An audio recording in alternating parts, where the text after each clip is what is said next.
Hi hello ನಮಸ್ಕಾರ ಕನ್ನಡಿಗರೇ, ಹೇಗಿದ್ದೀರಿ? ನಾನು ಅಂತೂ ಸಖತ್ತಾಗಿದೆ, ನೀವು ಕೂಡ ತುಂಬ ಚೆನ್ನಾಗಿದೆ ಅಂತ ಅಂದ್ಕೊಂಡಿದ್ದೀನಿ. ಸೊ ಸದ್ಯಕ್ಕೆ ಇವಾಗ ನಾನು ಹೊಂಟೀನಿ ಚಾಮುಂಡೇಶ್ವರಿ ದೇವಿ ದರ್ಶನ ಮಾಡೋಕ್ಕಂತೇಳಿ ಚಾಮುಂಡಿ ಬೆಟ್ಟಕ್ಕೆ ಹೊಂಟೀನಿ. ಸೊ ನಮ್ಮ ಫ್ರೆಂಡ್ ಜೊತೆ ಹೊಂಟೀನಿ. ನೀವು ಬಸ್ ಮುಖಾಂತರ ಹೋಗ್ಬೋದು ಅಥವಾ ಆಟೋ ಮುಖಾಂತರ ಹೋಗ್ಬೋದು, ರ್ಯಾಪಿಡ್ ಮುಖಾಂತರ ಹೋಗ್ಬೋದು. ಅದಕ್ಕೆ ಇಲ್ಲ ನಮ್ಮ ಫ್ರೆಂಡ್ ಇದ್ರೆ ಅದಕ್ಕೆ ಫ್ರೆಂಡ ಬಿಡಕ್ಕಂತ ಹೊಟ್ರೆ ಚಾಮುಂಡಿ ಬೆಟ್ಟಕ್ಕೆ ಅಂತೇಳಿ. ಮೈಸೂರು ವೆದರ್ ಮಾತ್ರ ಸಖತ್ತಾಗೈತಿ, ಚಿಲ್ಡ್ ವೆದರ್. ನಿನ್ನೆ ಅಂತೂ ಸಿಕ್ಕಾಪಟ್ಟೆ ಮಳೆ ಆಯ್ತು. ಅದಕ್ಕೆ ಇವತ್ತು ತಂಪೈತೆ ಗೊತ್ತಿಲ್ಲ, ಬಟ್ ಗಿಡನೂ ಸಿಕ್ಕಾಪಟ್ಟೆ ಭಾಳ ಅದಾವ ಇಲ್ಲೇ. ಅದಕ್ಕೆ ಕೋಲ್ಡ್ ವಾತಾವರಣ. ಸೊ ನೋಡ್ತಾ ಇರ್ಬೋದು ನೀವು, ಎಷ್ಟು ದಾರಿ ಉದ್ದಕ್ಕೂ ಎಲ್ಲ ಮರ ಇಲ್ಲೇ.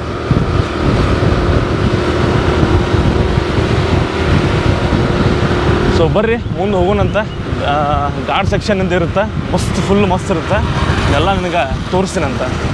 ಸೊ ಇದು ವೃತ್ತ ಅನ್ಕೊಂಡಾಯ್ತು ನೋಡ್ರಿ ಇಲ್ಲಿಂದ. ಇಲ್ಲ ಇಲ್ಲಿಂದ ನೋಡ್ರಿ ಇದೇ ರೋಡ್, ಬೆಟ್ಟಕ್ಕೆ ಹೋಗುವಂಥ ದಾರಿ. ಸೊ ಹೀಗೇ ಹೋದ್ರೆ ನಿಮಗೆ ಮೇಲೆ ಬೆಟ್ಟಕ್ಕೆ ಹೋಗ್ಬೋದು. ಸೊ ಅಲ್ಲಿ ಕಾಣಿಸ್ತಾ ಇರ್ಬೋದು ನಿಮಗೆ. ನಮಗೆ ಇಲ್ಲಿ ಕಾಣಿಸ್ತೈತಿ, ಬಟ್ ಕ್ಯಾಮ್ರಾದಾಗ ಕಾಣಿಸ್ತೈತಲ್ಲ ಗೊತ್ತಿಲ್ಲ ನಂಗೆ. ಸೊ ನೋಡ್ಬೋದು, ಬರೀ ಹೋಗೋಣಂತ.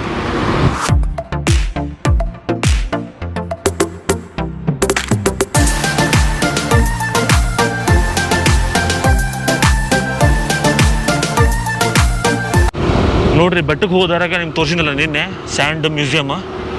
ಸೊ ಈ ಸ್ಯಾಂಡ್ ಮ್ಯೂಸಿಯಮ್ ಕೂಡ ಇಲ್ಲೇ ಐತಿ. ಸೊ ನೀವೇನಾದರೂ ಚಾಮುಂಡೇಶ್ವರಿ ಬೆಟ್ಟಕ್ಕೆ ಹೋಗ್ತಾ ಇದ್ರಪ್ಪ ಅಂದ್ರೆ, ದೇವಿ ದರ್ಶನ ಮಾಡಕ್ಕೆ ಹೋಗ್ತಿದ್ರಪ್ಪ ಅಂತಂದ್ರೆ, ನಿಮ್ಗೆ ಹೋಗ್ತಾ ದಾರಿ ಒಳಗೆ ನಿಮ್ಗೆ ಇದು ಸಿಗುತ್ತೆ. ಸೊ ನೋಡ್ಕೊಂಡು ಹೋಗ್ರಿ, ಇಲ್ಲಾಂದ್ರೆ ಬರ್ಬೇಕಾದ್ರೆ ನೋಡ್ಕೊಂಬರ್ರಿ, ಸಖತ್ತಾಗೈತಿ. ನೋಡಿಲ್ಲ ಅಂತಂದರೆ ಡಿಸ್ಕ್ರಿಪ್ಷನ್ ಲಿಂಕ್ ಕೊಟ್ಟಿರ್ತೀನಿ ಆ ವಿಡಿಯೋದು, ನೋಡ್ಕೊಂಬರ್ರಿ, ಸಖತ್ತಾಗೈತಿ. ಅಲ್ಲೇ ನೋಡ್ರಿ ಇವಾಗ ಬೆಟ್ಟ ಮೇಲೆ ಹೋಗ್ಬೇಕು ಇವಾಗ ನಾವು.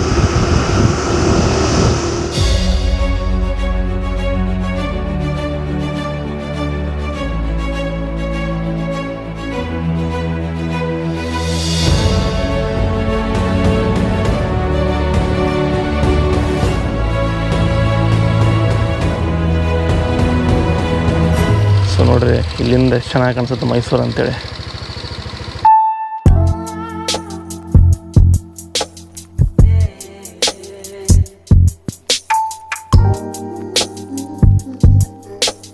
ಓಕೆ, ಸದ್ಯಕ್ಕೆ ಇವಾಗ ನಾನಿದ್ದೀನಿ ಚಾಮುಂಡಿ ಬೆಟ್ಟದ ಮೇಲೆ. ಇವಾಗ ಬಂದು ನಮ್ಮ ಫ್ರೆಂಡ್ ಬಿಟ್ಟು ಹೋದ್ರೆ. ಸೊ ಸಖತ್ತಾಗಿತ್ತು ಜರ್ನಿ ಮಾತ್ರ. ಘಾಟ್ ಸೆಕ್ಷನ್ ಇತ್ತು ನೋಡ್ರಿ, ಅದಂತೂ ಮಸ್ತ್ ಇತ್ತು. ಸೊ ಇವಾಗ ಹೋಗ್ಬರ್ರಿ ದೇವಸ್ಥಾನ ಒಳಗಡೆ ದೇವಿ ದರ್ಶನ ಮಾಡೋಂತ. ಆ್ಯಂಡ್ ಸಾಧ್ಯವಾದರೆ ನಿಮಗೂ ತೋರಿಸುವಂಥ ಪ್ರಯತ್ನ ನಾನು ಮಾಡ್ತೀನಿ. ಒಳಗಡೆ ಮೋಸ್ಟ್ಲಿ ವಿಡಿಯೋ ಮಾಡೋಕೆ ಅಲೌ ಇರಲ್ಲ ಅನಿಸುತ್ತೆ, ನೋಡೋಣ ಏನಾಗುತ್ತೆ ಅಂತೇಳಿ. ಸೊ ಬರೀ ಒಳಗೋಣಂತ ಒಳಗೆ.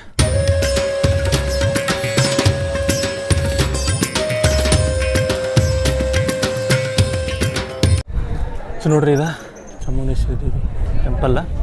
ಸೊ ಇದು ಇಲ್ಲಿ ಎಂಟ್ರೆನ್ಸಿಗೆ ಇಲ್ಲಿ ಪಾಳೆ ಹಚ್ಬೇಕು. ಇನ್ನೂ ಐ ಥಿಂಕ್ ಒಳಗಡೆ ಬಿಡೋಕ್ಕೆ ಸ್ಟಾರ್ಟ್ ಮಾಡಿಲ್ಲ ಅಂತ ಅಂದ್ಕೊಂಡಿನಿ. ನೋಡೋಣ, ನಾವು ಹೋಗಿ ಪಾಳೆ ಹಚ್ಚುಂಬರ್ರಿ. ಎಷ್ಟೊತ್ತಿಗೆ ಪಾಳೆ ಬರೋದು ಗೊತ್ತಿಲ್ಲ, ದರ್ಶನ ಆಗೋದು ಗೊತ್ತಿಲ್ಲ. ಬರೀ ಹೋಗೋಣಂತ.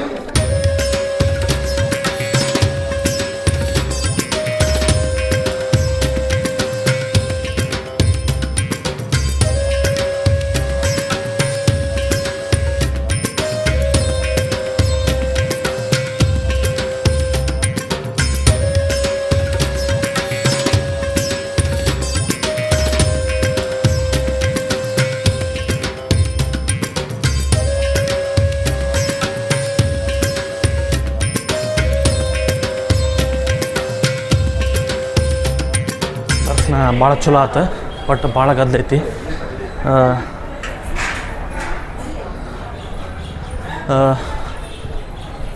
ದಸರಾ ಟೈಮ್ನಾಗ ಇಲ್ಲಿ ವಿಶೇಷ ಪೂಜೆಗಳನ್ನ ಮಾಡ್ತಾರೆ. ಆವಾಗಿನ ಬಂದಪ್ಪ ಇನ್ನೂ ಭಾಳ ಗದ್ದಲಿರುತ್ತೆ. ನಿಮಗೆ ತೋರ್ಸೋಕ್ಕಾಗಲಿಲ್ಲ, ಯಾಕಂದ್ರೆ ಒಳಗಡೆ ವಿಡಿಯೋ ಮಾಡೋದು ಮತ್ತು ಫೋಟೋ ತೆಗಿಯೋದು ಮಾಡೋಂಗಿಲ್ಲ. ಅಲ್ಲಿ ಆಲ್ರೆಡಿ ಯಾರೊಬ್ಬರು ಫೋಟೋ ತೆಗೆದ್ರೆ ಅವ್ರದ್ದು ಫೋಟೋ ಡಿಲೀಟ್ ಮಾಡಿಸ್ಬಿಟ್ರೆ. ಸೊ ಭಾಳ ಸ್ಟ್ರಿಕ್ಟ್ಲಿ ಭಾಳ ರೂಲ್ಸ್ ಐತಿ. ಯಾವುದೇ ಕಾರಣಕ್ಕೂ ವಿಡಿಯೋ ಮತ್ತು ಫೋಟೋನ ತೆಗಿಯಂಗಿಲ್ಲ ಒಳಗೆ. ಬಟ್ ನೀವು ಒಳಗೆ ಬಂದು ದೇವ್ರ ದರ್ಶನ ಮಾಡ್ಬೋದು.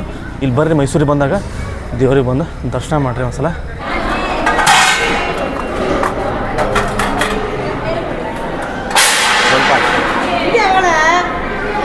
ನೋಡ್ತಾ ಇರ್ಬೋದು ನೀವು, ಇಲ್ಲಿ ಅನ್ನದ ಹಸು ಕೂಡ ಐತಿ ಇಲ್ಲಿ.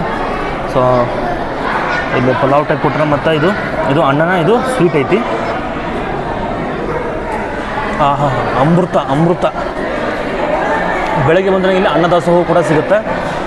ಪ್ರಸಾದ ತೊಗೊಂಡು ನೀವು ಆಮೇಲೆ ಮುಂದೆ ಹೋಗ್ಬೋದು. ತುಂಬ ಚೆನ್ನಾಗೈತಿ. ಸೊ ಬೆಳಗ್ಗೆನೇ ಪ್ರಸಾದ ಐತಿ ಇಲ್ಲಿ ಹೊರಗಡೆ. ಅನ್ನದಾಸೋಹ ಕೂಡ ಐತಿ ಇಲ್ಲಿ. ನೀವು ಇಲ್ಲಿ ಬಂದು ಪ್ರಸಾದನೂ ತೊಗೋಬೋದು. ಬೆಳಗ್ಗೆ ನಾನು ಎಲ್ಲಿಯೂ ದೇವಸ್ಥಾನ ನೋಡಿಲ್ಲ ನಾನು ನೋಡ್ದಂಗೆ, ಬಟ್ ಇಲ್ಲೇ ಬೆಳಗ್ಗೆನೇ ಸ್ಟಾರ್ಟ್ ಐತಿ. ಸೊ ನೀವೇನಾದರೂ ದೇವದರ್ಶನಕ್ಕೆ ಬಂದ ದೇವದರ್ಶನ ಮಾಡಿ ಇಲ್ಲಿ ಅನ್ನದಾಸೋಹವನ್ನು ತಗೋರಿ. ಇಲ್ಲೇ ನೋಡಿರಿ ದಾಸೋಹ ಭವನ. ಹಿಂಗೆ ನೀವು ಹೋದ್ರೆ ದೇವಸ್ಥಾನಕ್ಕೆ ಹೋಗ್ಬೋದು, ಇಲ್ಲೇ ಐತಿ. ನೀವೇನಾದ್ರೆ ದೇವಸ್ಥಾನಕ್ಕೆ ಬಂದಾಗ ಇಲ್ಲೇ ಪ್ರಸಾದ ತೊಗೊಳೋದನ್ನ ಮರೆಯಬೇಡ್ರಿ. ನೋಡಿರಿ ನಿಮ್ದು ಏನಾದರೂ ಬರ್ಡೇ ಐತಪ್ಪ ಅಂತಂದ್ರೆ, ಅಥವಾ ನಿಮ್ಮ ಮನೆ ಏನೋ ಏನಾದರೂ ಒಂದು ಹಬ್ಬ ಇತ್ತು ಅಥವಾ ಸ್ಪೆಷಲ್ ಫಂಕ್ಷನ್ ಇತ್ತಪ್ಪ ಅಂತಂದ್ರೆ, ನೀವೇನಾದರೂ ಅನ್ನದಾಸೋಹ ಮಾಡಿಸ್ತೀನಪ್ಪ ಅಂದ್ರೆ ಇಲ್ಲಿ ಬರ್ಬೋದು. 15,000 ಕೊಟ್ಟರೆ ನಿಮ್ಮ ಹೆಸರು ಮ್ಯಾಗೆ ಒಂದಿನ ಅನ್ನದಾಸೋಹ ಮಾಡಿಸ್ತಾರೆ ಇಲ್ಲಿ. ಸೊ ನೀವೇನಾದ್ರು ಅನ್ನದಾಸೋಹ ಮಾಡಿಸೋರಿದ್ರಪ್ಪ ಅಂದ್ರೆ ಇಲ್ಲಿ 15,000 ಕೊಟ್ಟು ಚೀಟಿನ ಮಾಡಿಸ್ಬೋದು. ನೀವೇನು ನೋಡೋದು ನೋಡ್ರಿ, ಇವನ ಮಹಿಷಾಸುರ. ಈ ಮಹಿಷಾಸುರನ ಮರ್ದನ ಮಾಡಿದಂಥ ತಾಯಿ ಆ ಚಾಮುಂಡೇಶ್ವರಿ ತಾಯಿ. ಇದಕ್ಕೊಂದು ಹಿಸ್ಟ್ರಿ ಐತಿ, ಅದನ್ನು ಇವಾಗ ಹೇಳ್ತೀನಿ ಕೇಳ್ರಿ. ಪುರಾಣಗಳ ಪ್ರಕಾರ ಈ ಜಾಗದಲ್ಲಿ ಮಹಿಷಾಸುರ ಅನ್ನುವಂತಹ ರಾಕ್ಷಸ ನೆಲೆ ಊರಿರ್ತಾನೆ. ಅವ ತುಂಬ ಜನರಿಗೆ ದೇವಾನುದೇವತೆಗಳಿಗೆ ತುಂಬಾ ಕಾಟ ಕೊಡ್ತಿರ್ತಾನೆ. ಆಗ ದೇವಾನುದೇವತೆಗಳು ಆದಿಶಕ್ತಿಯ ಮೊರೆ ಹೋದಾಗ ಚಾಮುಂಡೇಶ್ವರಿ ತಾಯಿಯ ಅವತಾರ ತಾಳಿ ಆ ಮಹಿಷಾಸುರನನ್ನು ಮರ್ದನ ಮಾಡ್ತಾಳೆ. ಮತ್ತು ಈ ಮೈಸೂರನ್ನು ಹೆಸರು ಕೂಡ ಈ ಮಹಿಷಾಸುರನಿಂದ ಬಂದೈತಿ ಅಂತ ಒಂದು ಪ್ರತೀತಿ ಐತಿ. ಅಂದ್ರೆ ಮಹಿಷನ ಊರು ಮೈಸೂರು, ಅದು ಜನರ ಬಾಯಿ ಸಿಕ್ಕ ಮೈಸೂರು ಅಂತ ಆಗೈತಿ ಅಂತ ಅಂತಾರೆ. ಮೈಸೂರು ಅಂತ ಹೆಸರು ಬರೋಕ್ಕೆ ಕಾರಣ ಈ ಒಂದು ಮಹಿಷಾಸುರ ಈ ಒಂದು ಜಾಗದಾಗಿದ್ದಾಗ ಈ ಮಹಿಷನ ಊರು ಅಂತ ಕರಿತಾ ಇದ್ರು. ಅದಕ್ಕೆ ಮೈಸೂರು ಹೋಗಿ ಅದು ಮೈಸೂರು ಅಂತ ಆಗೈತಿ. ನೀವು ಬೆಟ್ಟಕ್ಕೆ ಬರ್ಬೇಕಂದ್ರೂ ಕೂಡ ನೀವು ಗಾಡಿ ಮುಖಾಂತರ ಡೈರೆಕ್ಟ್ ಇಲ್ಲಿ ಬರ್ಬೋದು, ಇಲ್ಲಾಂದ್ರೆ ಮೆಟ್ಲು ಮುಖಾಂತರ ಬರ್ಬೋದು. ನೀವು 1000 ಮೆಟ್ಲು ಅದಾವ ಅಂತ ಹೇಳ್ತಾರೆ, ನನಗೂ ಗೊತ್ತಿಲ್ಲ, ಯಾಕಂದ್ರೆ ಅನಿಸಿಲ್ಲ. ಸೊ ಇವಾಗ ವಾಪಸ್ ನಡ್ಕೊಂತ ಅದ ಮೆಟ್ಲು ಕಡೆ ಹೊಂಟೀನಿ. ನೋಡ್ಬೋದು ಅದು ಎಂಡ್, ಅಲ್ಲಿಂದ ಅಲ್ಲಿ ಕಾಣ್ತಾ ಇರ್ಬೋದು ನಿಮ್ಗೆ ದೇವಸ್ಥಾನ. ಸೊ ಇಲ್ಲಿ ಕೆಳಗಿಳಿದ ನಡ್ಕೊತ ಹೊಂಟೀನಿ, ಯಾಕಂದ್ರೆ ಇಲ್ಲೊಂದು ನಂದಿ ಐತಿ ಮತ್ತು ಒಂದು ದೇವಸ್ಥಾನ ಐತಿ, ಅದು ನಿಮ್ಗೆ ತೋರಿಸ್ಬೇಕಂತೇಳಿ. ಸೊ ಬರ್ರಿ ಹೋಗೋಣಂತ. ಇಲ್ಲಿಂದ ಒಂದು 500 ಮೆಟ್ಲು ಹೇಳ್ಕೊಂಡ್ರೆ ಹೋದ್ರೆ ಐ ಥಿಂಕ್ ಸಿಗ್ಬೋದು. ಆಮೇಲೆ ಇನ್ನೊಂದು 500 ಮೆಟ್ಲು ಹೇಳಿದಪ್ಪ ಅಂದ್ರೆ ಅಲ್ಲಿ ಸ್ಟಾರ್ಟಿಂಗ್ ಪಾಯಿಂಟ್ ಇರುತ್ತೆ, ಅಲ್ಲಿಂದ ಸ್ಟಾರ್ಟ್ ಮಾಡ್ಬೋದು ನೀವು. ಅಲ್ಲಿಂದ ಹತ್ಕೊಂತ ಇಲ್ಲಿ ಮೇಲೆ ಬಂದ್ರಪ್ಪ ಅಂದ್ರೆ ಮೆಟ್ಲು ಮುಖಾಂತರ ನೀವು ಬರ್ಬೋದು. ಮೆಟ್ಲು ಮುಖಾಂತರ ಬೇಡಪ್ಪ ನಾನು ಡೈರೆಕ್ಟಾಗಿ ಬರ್ತೀನಿ ಅಂತಂದ್ರೆ ನೀವು ಗಾಡಿ ಬಸ್ಸು ಇವೆಲ್ಲ ಅದಾವು. ಸೊ ನೀವು ಡೈರೆಕ್ಟಾಗಿ ರೋಡ ಮಾಡಿದ್ರೆ ಸೊ ನೀವು ಅಲ್ಲಿ ಡೈರೆಕ್ಟ್ ಬಂದು ಇಲ್ಲೇ ಪಾರ್ಕ್ ಕೂಡ ಮಾಡ್ಬೋದು. ನೋಡ್ರಿ ಗುರು ಹೆಂಗೈತಿ ಇಲ್ಲೆಲ್ಲ ಮಸ್ತ್. ಇಂಥ ಬೇಸಿಗೆ ಕಾಲದಾಗೂ ಎಷ್ಟು ತಂಪೈತಿಲ್ಲಲ್ಲ.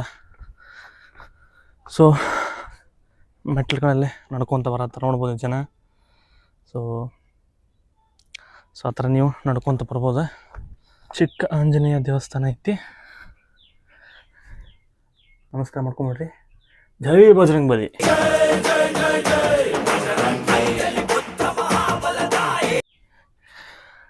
ಇಲ್ಲೇ ಹೋಗ್ತಾ ಇದ್ದಾರೆ ಒಳಗೆ ಐತಿ ನೋಡ್ರಿ. ಇಡೀ ಮೈಸೂರ ಕಾಣಿಸುತ್ತೆ ಇಲ್ಲಿಂದ ನೋಡಿದ್ರೆ. ಯಾರು ಮೈಸೂರಿಂದ ನೋಡತ್ತೀರಿ ವಿಡಿಯೋಸ್ ಪಟ್ ಅಂತ ಕಮೆಂಟ್ ಮಾಡಿರಿ, ಒಂದು ಸಬ್ಸ್ಕ್ರೈಬ್ ಮಾಡಿಬಿಡ್ರಿ. ನೋಡ್ರಿ ಎಷ್ಟು ದೊಡ್ಡದಾಗಿ ಬೆಳ್ಕೊಂಡೈತಿ ಮೈಸೂರು. ಅಲ್ಲಿ ತನಕ ಸಮುದ್ರ ಕಾಣೋದೈತಿ. ಇಲ್ಲಿ ನೋಡ್ರಿ, ಮೋಸ್ಟ್ಲಿ ಇದೆ 800ನೇ ಮೆಟ್ಲು ಇರ್ಬೇಕು. ಇಲ್ಲಿ 800 ಅಂತ ಬರ್ತಾರೆ. ಎಷ್ಟು ತಗೊಂಡು ಹೇಳ್ಕೊಂತ ಬಂದೆ ನಾನು. ಇವಾಗ ನಿಜ ಇರ್ಬೋದು, 1000 ಮೆಟ್ಲ ಇರ್ಬೋದು. ಐ ಥಿಂಕ್ 1000 ಮೆಟ್ಲ ಇರ್ಬೋದು ಇಲ್ಲೇ, ಯಾಕಂದ್ರೆ ಇಲ್ಲಿ ನೋಡ್ಬೋದು 800 ಅಂಥೇಳಿ ಬರ್ದಾರ. 800 ಮೆಟ್ಲ ಇರ್ಬೇಕಿದೆ. 1000 ಮೆಟ್ಲ ಅದಾವೆ. 1000 ಮೆಟ್ಲು ಆರಾಮ್ಸೆ ಹತ್ಕೊಂಡ್ಬರ್ಬೋದು. ಏನೋ ಅಷ್ಟೊಂದು ಸ್ಟ್ರೇನ್ ಆಗಲ್ಲ. ಆರಾಮ್ ಅಲ್ಲಲ್ಲಿ ಕುಂತ್ಕೊಳ್ಳೋಕೆ ಮಾಡ್ಯಾರ. ಮತ್ತು ಈ ಪ್ರಕೃತಿ ಮಧ್ಯೆ ಹೊಕ್ಕಿರಲ್ಲ ಆ ಮಜ್ಜಾನ ಬೇರೆ. ಮತ್ತು ಅದ್ರಾಗೂ ಬೆಳಗ್ಗೆ ಬರ್ತೀವಿ ನೋಡ್ರಿ, 6 ರಿಂದ 7 ಗಂಟೆ ಸುಮಾರು ಬಂದ್ರೆ ಅದು ಬ್ಯಾರಿನ ಲೋಕ, ಅಷ್ಟು ಸಖತ್ತಾಗಿರುತ್ತೆ. ಸೊ ಆದಷ್ಟು ಬೆಳಿಗ್ಗೆ 6-7 ಗಂಟೆ ಸುಮಾರು ಬರ್ರಿ. 7 ಗಂಟೆ ಮೇಲೆ ಓಪನ್ ಆಗತ್ತೆ ಅನ್ಸುತ್ತೆ ನಂಗೆ ಅನ್ಸ್ಬಿಟ್ಟಿಗೆ ದೇವಸ್ಥಾನ. ಪಾಳೆ ಹಚ್ಬೇಕಾಗತ್ತೆ, ಹಚ್ಚಿದ್ರೆ ಏನಾಗಲ್ಲ. ಅಲ್ಲೇ ಪ್ರಸಾದನ ಕೊಡ್ತಾರೆ. ಸೊ ಪ್ರಸಾದನ ಸ್ವೀಕರಿಸಿ ವಾಪಸ್ಸು ಇಲ್ಲಿಂದ ನಿಮ್ಮ ನೆಕ್ಸ್ಟ್ ಡೆಸ್ಟಿನಿಗೆ ಹೋಗ್ಬೋದು. ನೋಡ್ತಾ ಇರ್ಬೋದು ನೀವು, ನಂದಿ ಹತ್ತಿರ ಬಂದುಬಿಟ್ಟಿದ್ದೀನಿ. ದೊಡ್ಡದಾಗಿರುವಂಥ ಏಕಶಿಲಾ ನಂದಿ ವಿಗ್ರಹ ಇದೆ ನೋಡ್ರಿ. ಇಲ್ಲೇ ಮೆಟ್ಲ ಹತ್ಕೊಂತ ಹೋಗ್ತಿರಲ್ಲ, ಇಲ್ಲೇ ಹಂಗೆ ಮೇಲೆ ದೇವಸ್ಥಾನಕ್ಕೆ ಅಲ್ಲಿ ಮಧ್ಯದಾಗ ಒಂದು ನಂದಿ ಐತಿ. ಈ ನಂದಿಯ ಒಂದು ದರ್ಶನ ನೀವು ಮಾಡ್ಬೋದು. ಈ ನಂದಿ ಏನೈತೆ ನೋಡ್ರಿ 16 ಅಡಿ ಎತ್ತರ ಐತಿ. ಸುಮಾರು 300 ವರ್ಷಗಳ ಹಳೆಯ ನಂದಿ ಅಂತ ಹೇಳ್ತಾರೆ. ಸೊ ಬರ್ರಿ ನಾವು ಒಳಗಡೆ ಹೋಗಿ ದರ್ಶನ ಮಾಡೋಂತ.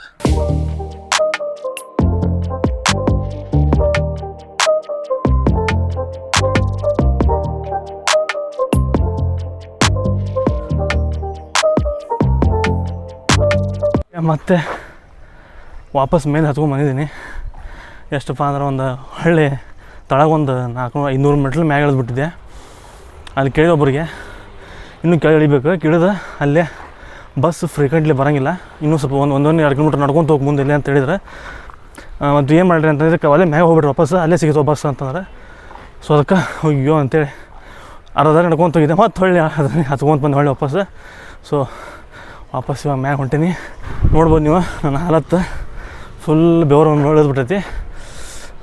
ಬೆಳಗ್ಗೆ ಮಸ್ತ್ ಎಕ್ಸಸೈಸ್ ಅಂದ್ಕೊಂಡಿದ್ದಿಲ್ಲ, ಮ್ಯಾಗ ಹತ್ಬೇಕಂತ ಅಂದ್ಕೊಂಡಿತ್ತು. ನೋಡಿ ದೇವ್ರ ಯಾವ ರೀತಿ ನೀ ಹತ್ತಬೇಕಂತಿತ್ತಪ್ಪ ಅಂದ್ರೆ ವಾಪಸ್ ನಿನ್ನ ಕಳಿಸ ಅಂತೇಳಿ.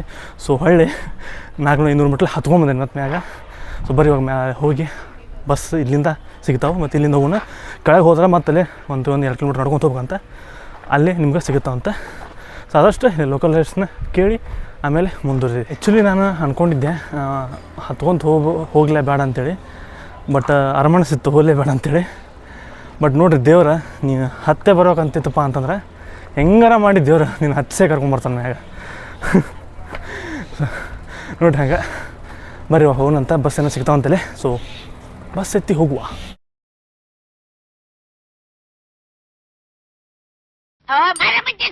ಇನ್ನು ಬೆಲ್ಲು ಹೊಡಿಲಿಲ್ವೇ?